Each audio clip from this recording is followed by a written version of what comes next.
Welcome to Bold Women Lawyers Spotlight Interview. We're going to have some fun today, talking about a topic that's near and dear to all my lawyer friends and lawyer clients' hearts, and that is success. We are very lucky to have with us today Linda Bucher, who is an authentic, heart-centered master coach, mindset mentor, transformational speaker, author, and if that wasn't enough, she's an MBA. Her gift is lighting the way for those who are excited about giving their gifts to the world. She loves helping them discover their path, balance their lives. Gosh, we all need that. And align their energy and gifts so that they can make their mark on the world. So, Linda, I am really happy to have you with us. Thank you for agreeing to come on and do this interview today. Well, I'm really happy to be here. Thank you for inviting me, Sharon.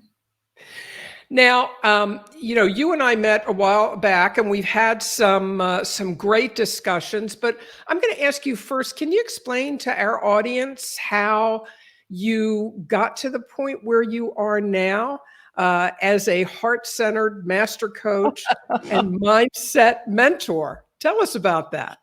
Yeah, well, it started with the realization that I was chasing someone else's definition of success, and that the destination I was trying to get to wasn't really where I wanted to go.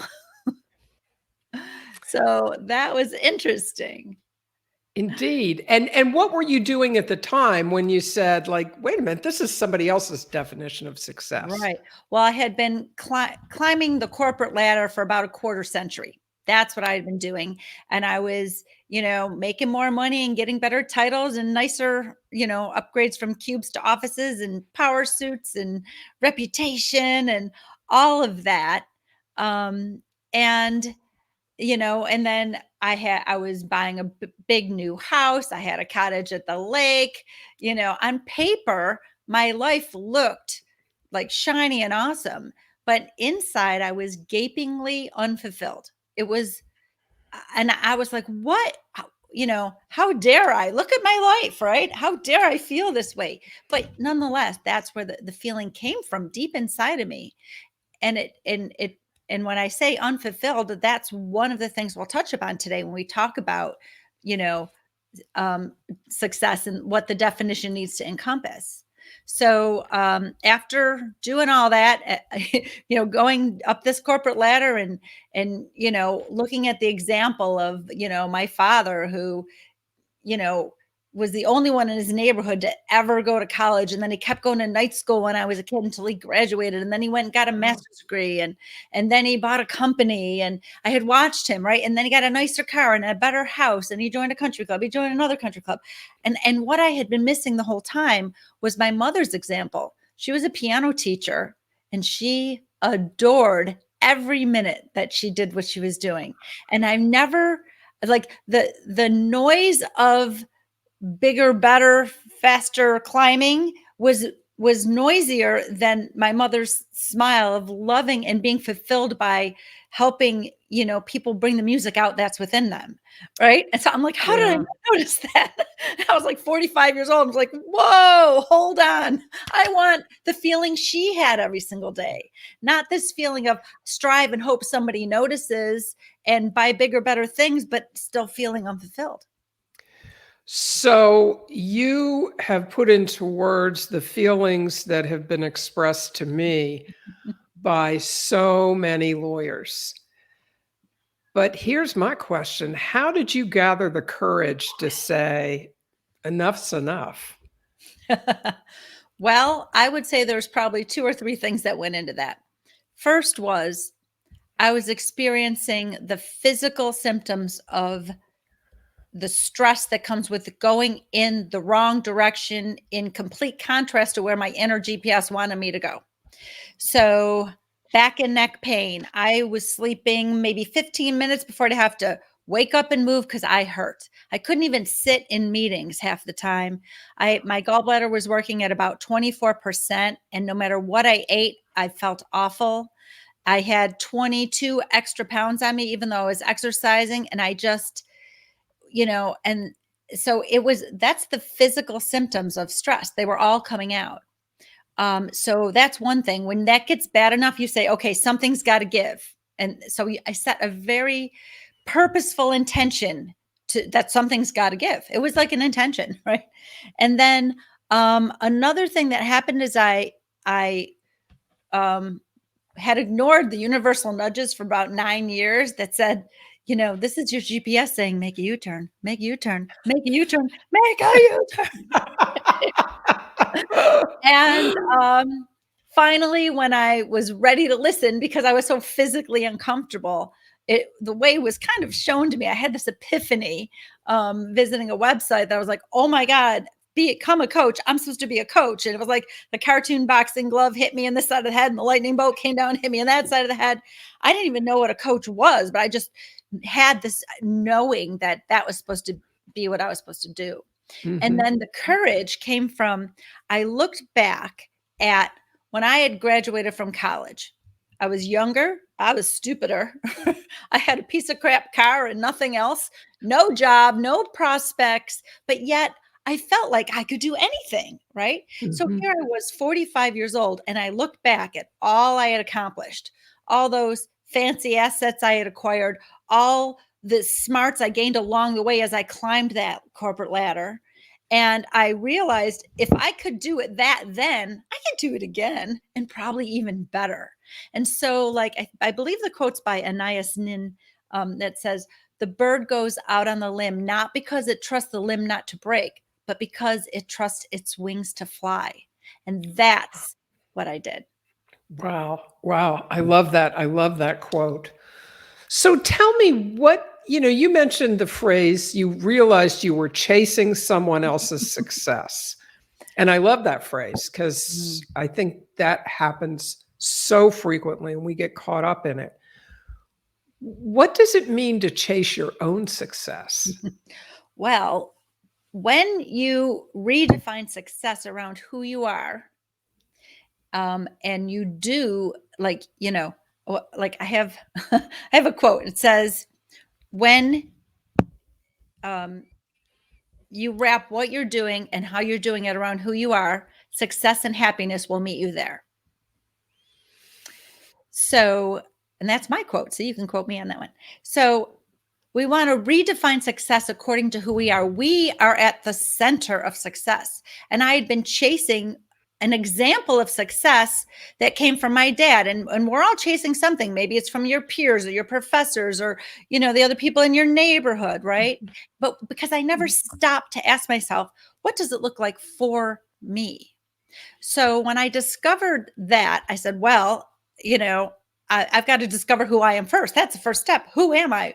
What do I want outside of my roles and responsibilities? Because I'm like, I'm the main player here. If it doesn't wrap around me, who I am and what I want, then it's not my success.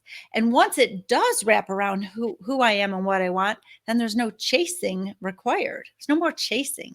Now it's just living, because success is not a destination. It's a manner of traveling. So I'm living my definition of success. So tell me, for our listeners, like if people are listening going, oh yeah, that's me. I'm definitely chasing somebody else's definition. And I'm not happy doing it. What's like the first step you would take to try to realign your success thinking? Well, there's actually 3 steps. The first is to understand the main players on the stage of your personal definition of success, who they are and what they are and why they're important. And then the next thing is to discover the surprising supporting cast, and then how to actually go about achieving success on your own terms. So that's in a nutshell, and I'm happy to walk through those things if you'd like. Yes, that would be great. Yes. All right, I will. Okay, so let's see, where do I want to start? Let's start with these 3 main players. Okay, so we've got freedom. That is one of the main players Mhm. on the stage of success. The very thing that I was missing in that corporate life was freedom. I mean, since we're in kindergarten, we set the alarm, getting way up early, going places, doing what they say to do, get home. Maybe there's homework, or once you're an adult and there's no more homework, oh, there's homework. We're still doing a lot of work at home once we get home, you know, and it was just, life was being dictated, right? So I didn't have freedom, and I didn't realize, but I am a freedom junkie. And freedom is the very beginning of redefining success, because if you've ever dreamed of winning the lottery, it's not about the money. The reason it would be so awesome is because you'd have the freedom to do what you want, when you want, where you want. Okay. So when we look at the freedom component as one of the main players, we want to start with identifying what freedoms we desire, but that's not even where the answer lies, right? So maybe, what freedoms do you desire? I want to travel the world. I want to never set an alarm again. I want to take a walk in nature every single day at 2 o'clock, you know? But, so you start with, like, what would I want the freedom to do, right? But Mhm. then, as a coach, we always go to the next level deeper, and it's why. You got to dive in deeper. Why do I want to travel the world? And that helps me get to know me even better. It helps me get clearer on my true values and what's most important to me. So, when you go a little deeper, you discover these deeper motivations, and those deeper motivations are really the foundation of our personal definition of success. So that's the first main player. The second main player is life balance. Now, I know it's all over the internet, work-life balance, balance, balance, balance. And some people think it's impossible. And some people think you can structure it and time block it, right? And it's neither one of those. It's Yeah. one of those. But when life feels like a big giant juggling act, and when you're unbalanced, you always, always are in this state of shifting and longing. You shift over here to take care of this, and then you long for that. And you shift over here and you long for that. Because something's always getting shorted. So when you redefine success for who you are, you've got to include that part of your definition is what life balance feels like, delicious and perfect for you, not based on someone else's, definition, or your even perceived roles and responsibilities, right? So, and I'm not saying your roles and responsibilities aren't real, because they really are. And there's always going to be some balancing. But I'm talking, like, to get that lopsided, out of balance life, that can't be rectified until you hone in on what your ideal life balance is. So how do you know Mhm. how to rectify it if you haven't defined what it is? Right. So we hone in on the perfect life balance. I like to have people, not do it, I'm like, do a pie chart, right? Because that's your capacity. I don't like to think in terms of time. I think capacity is important, because we all met with a person for 5 minutes who used up all our energy for the whole day in just 5 minutes. Okay. So Yes. we're Yes, we've aware of been there. it, right? Mhm. So it's not about time. It's about managing our energy and our capacity. And in order to manage it in a balanced way, we've got to define what would that look like? So we can look in our pie chart. I usually have my clients draw a pie chart of what is it right now. Let's say you had to make a pie slice for your career and your work, another pie slice for your relationships, another pie slice for you. How are you allocating your capacity on average right now? And Mm. then they look at Mhm. it, is that ideal? And they're like, no, not at all. Right. So it's not, and also, if I had to make a second time slot, a second pie chart about what do you think you're supposed to be allotting, right? It would still look different than Mhm. where I want them to get to, which is really to feel their way into the capacity allocation that would make them feel buoyant. Okay. So what would feel good? Not what do you think you're supposed to do, and not where you are now. What would feel really good? And so, and then within your career, your relationships, and yourself, within each pie piece of how you would love to allot it, what would you really want to be doing within those, right? Who would you want to Mhm. be doing this with? So when you say your relationships, right? We've got a lot of people we have relationships with.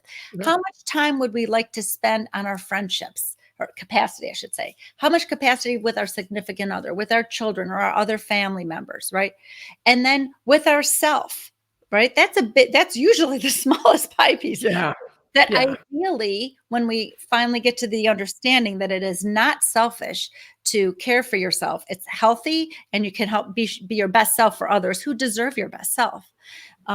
Then you can really get clear on what would I be doing, right? So, and within your career, right? What can you see yourself doing that would light you up within your career?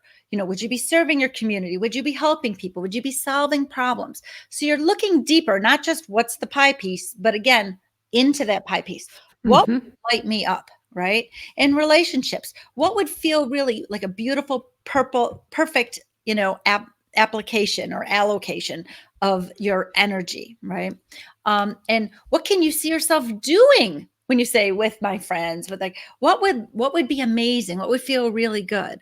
And then, we've got this life balance piece too, right? So we're rebalancing it, but not until you can't do that until you understand what it would look like and what you'd be doing with it in a way that lights you up. Again, learning more about yourself, diving deeper into those motivations, right? Yeah. Yeah. Yeah.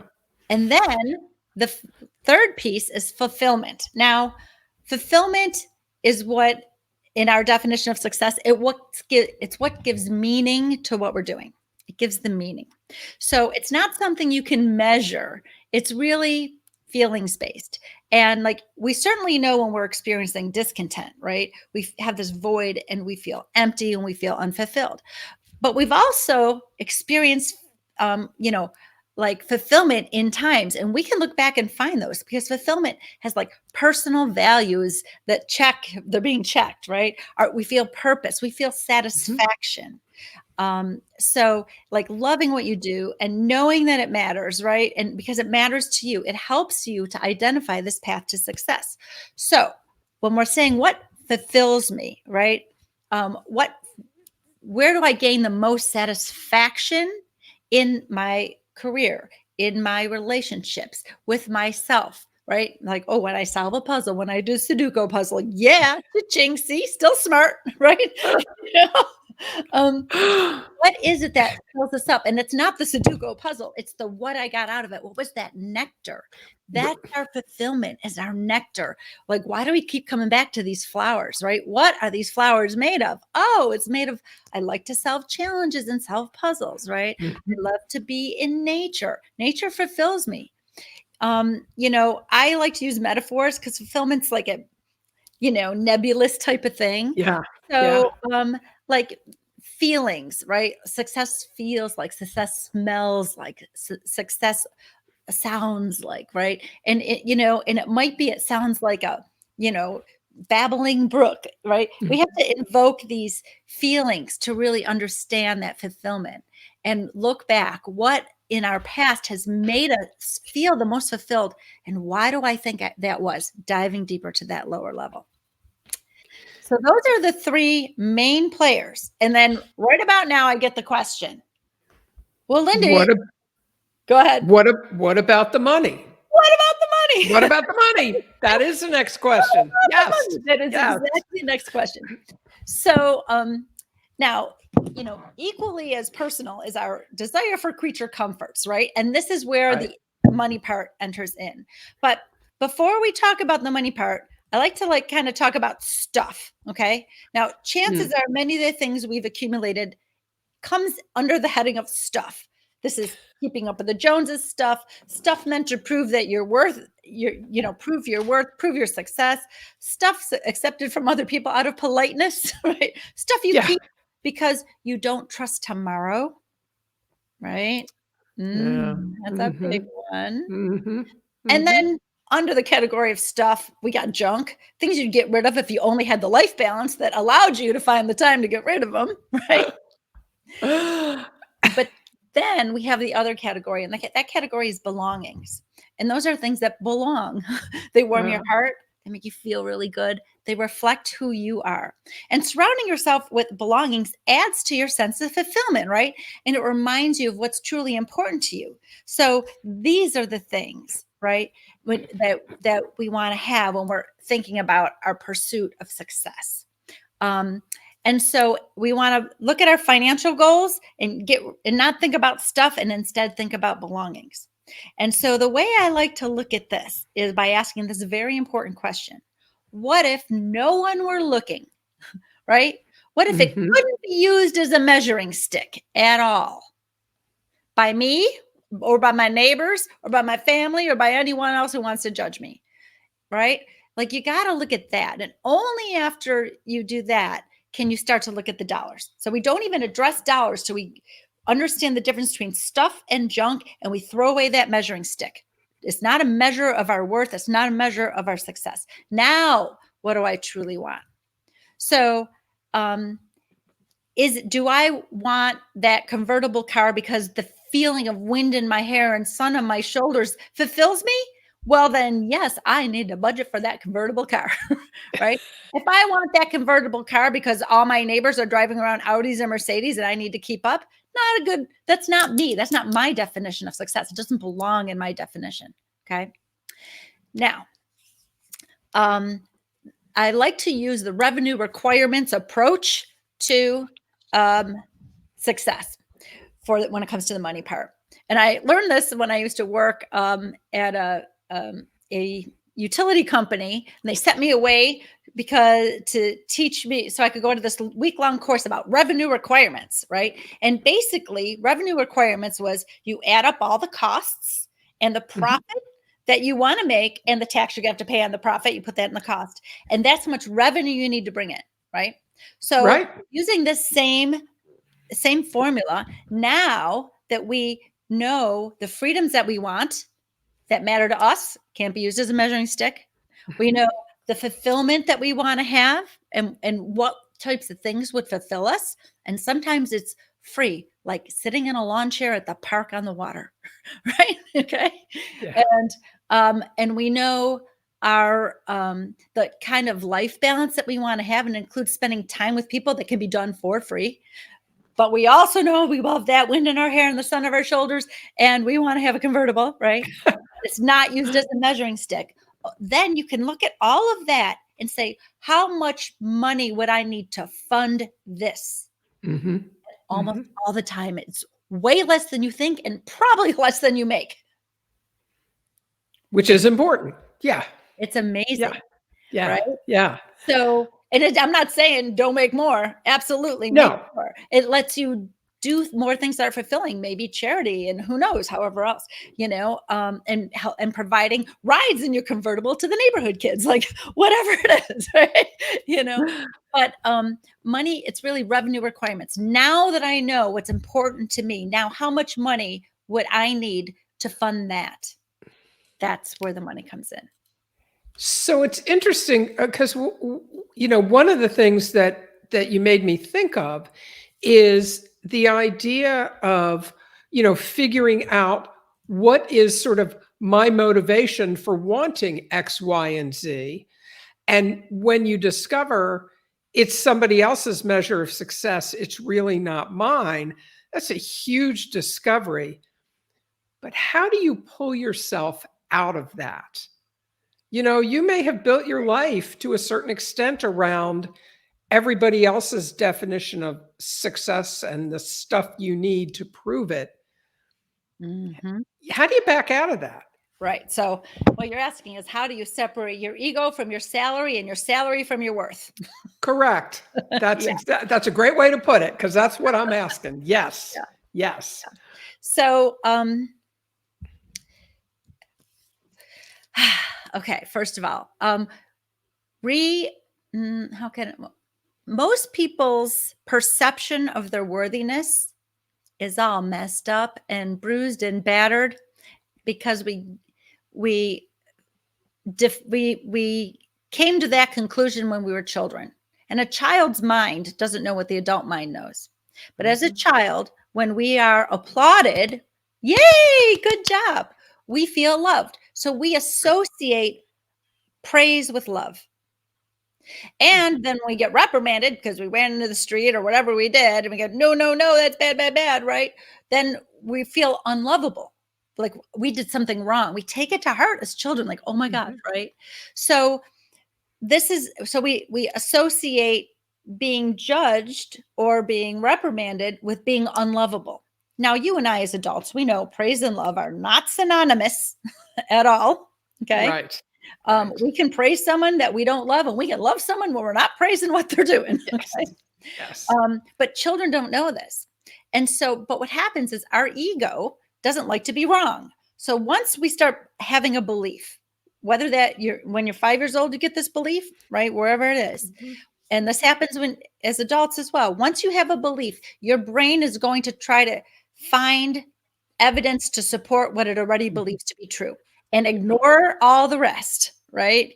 And Yes. so we confirmation bias, right? We're only looking for things that support what we That's already believe. mhm. Um, and so what happens with this worthiness is our child, we have this belief. So every time we're being reprimanded, every time we get a bad grade or we get in trouble in school or we get yelled at for coming home late or whatever, it keeps feeding that you're not enough, you're unlovable, you're not enough, you're not worthy, right? Mhm. So every person has this degraded sense of worthiness just because it was the child's brain. And then the ego does what the ego does. Okay. So that's important to understand. And then on the other side, if I were to ask you, I don't know if you have any children, but if you've ever been with a newborn infant, right? Mhm. On a scale of percents, 0 to 100, how worthy is that infant of love, attention, affection? How worthy? Oh, sure. 200%, right? Exactly, right? Yeah. 1,000,000%, right? But they don't do anything. Well, they do. They do like 6 things: eat, sleep, cry, pee, poop, and puke. Yes, they do That's 6 it. things. Yes. 6 little things. But wait a minute, they didn't have to earn that worthiness? They're just worthy just because they exist? What? Right? And then when as the parent, that child runs out in the street at 4 years old and you freak out and you scream and yell and pull them back and swat their little butt and say, "Don't you ever do that again," right? How worthy are they then? Bazillion%, right? Right. Right. Right. So then I asked my clients, so when did it change for you? Uh, Oh, yeah. isn't that a good one? Mhm. Yeah. So, Mhm. see, Mhm. wait a minute. We just proved that worthiness is not earnable, and we just proved that it's not degradable. Attorneys got to love this because so logical, right? It's not degradable. Exactly. Exactly. So, what's messed up?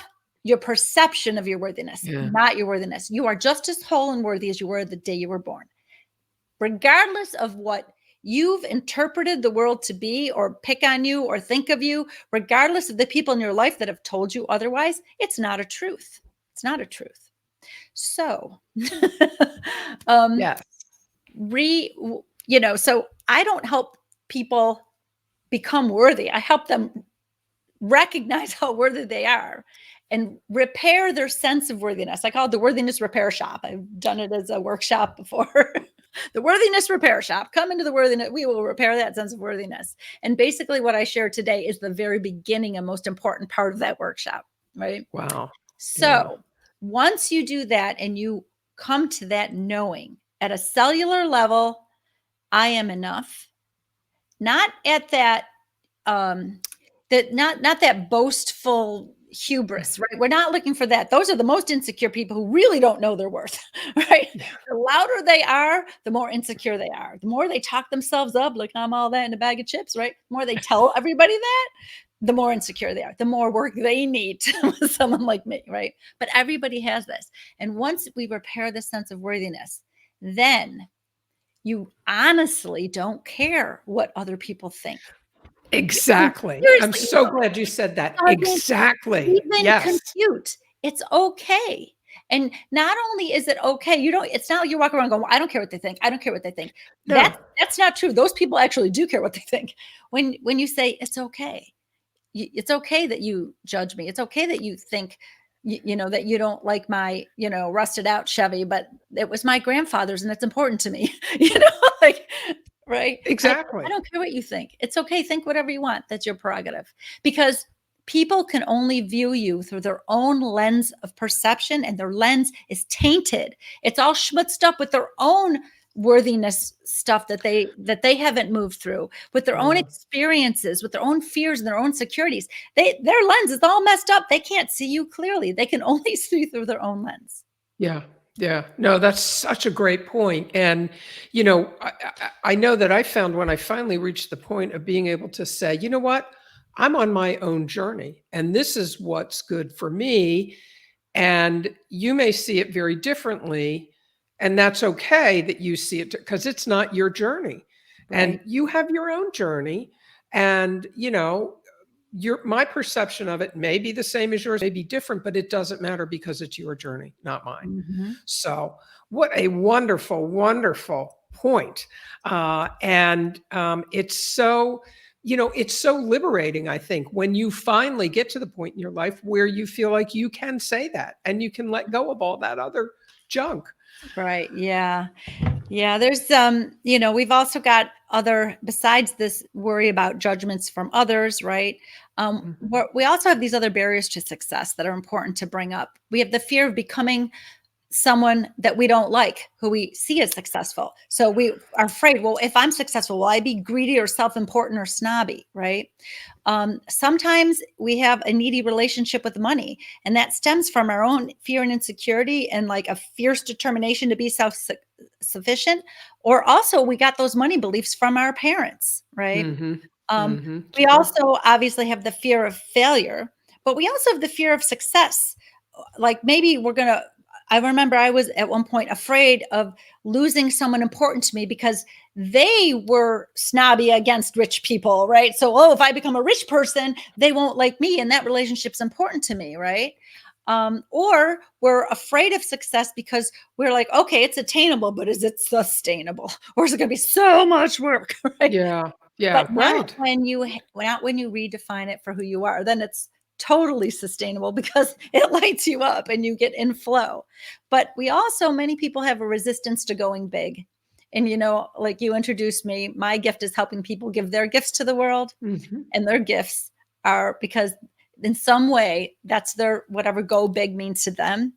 And it's like Spider-Man, with great power comes great responsibility. Yeah. And if you got this bigness inside you, sooner or later you're gonna have to let it out. you know. I love it. I love it. Well, I know that you have a resource for everyone. So I'm going to put up the link there. Tell us about this resource. Yeah, it's actually it's a section I pulled out of a paperback that I wrote, and I turned it into an ebook workbook, and it's called Success on Your Own Terms, and it actually takes you through the exact process that I outlined today, but gives you some workbook paper to do it, because just thinking about it isn't enough. You have to write it down and give it some time. It doesn't take that much time, but if you sat quietly, on a beautiful day outside, and Hmm. and and just thought about this, and really looked at each piece and said, now no measuring stick, no measuring stick, no measuring stick, right?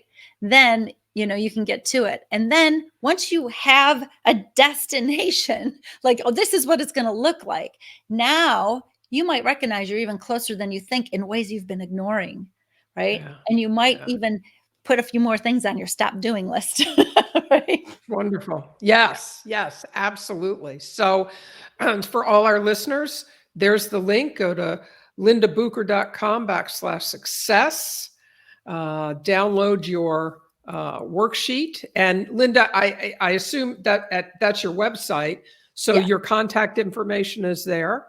Yeah, there's a If contact us page. You can just send me a note, goes Oh, right to good. my email. Okay, perfect. And I'm Perfect. happy to set up one-on-ones and chat with people who have any questions that, just like I said, go on the contact us form. Yep. See. Terrific, terrific. Because I know there are people listening that you have perked up their ears, and you are speaking to their hearts, and so they can just fill out the contact us form and set up some time to talk to you. Is that right? Yeah, that'd be beautiful. Perfect. Perfect. All right. Well, listen, thank you so much for coming in today. I have thoroughly enjoyed talking to you today, like I have on all the other occasions that we've talked. And I'm going to download your worksheet too and do it, because I think we can all use some work in this area. Yeah. So thank you for coming, and I hope you have a wonderful rest of your day. Thank you for having me.